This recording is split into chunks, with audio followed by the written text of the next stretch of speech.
ফলতায় ভোটে তৃণমূলের ভরাডুবির দিনই বারাসাত সাংগঠনিক জেলা সভাপতির পদ থেকে পদত্যাগ করেছেন কাকুলি ঘোষ দস্তিদার। নির্বাচনে দলের ভরাডুবির জন্য নাম না করে আইপ্যাকের ভূমিকা নিয়ে প্রশ্ন তুলেছেন।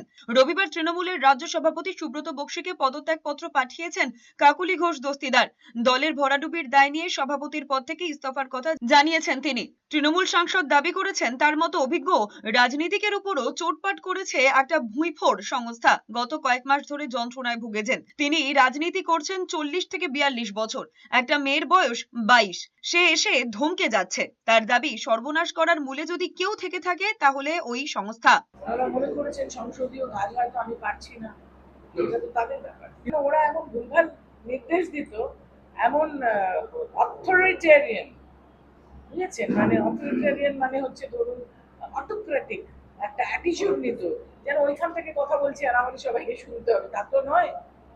4টে লোকসভা নির্বাচন করেছি, তার আগে আমি 5টা ইলেকশন হেরেছি। জীবনের সবকিছু শেষ করে দিয়েছি শুধু গণতন্ত্রের প্রতিষ্ঠা করতে এই রাজ্যে। সেখানে আমার সম্বন্ধে যদি কেউ কিছু বলে বা আমাকে যদি শেখাতে আসে, সেটা ভ্রান্তি নয় তার।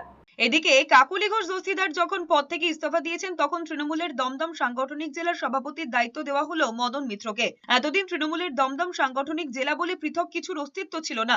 এবার সেখানে পৃথক সাংগঠনিক জেলা তৈরি করে তার দায়িত্ব মদন মিত্রকে দেওয়া হয়েছে।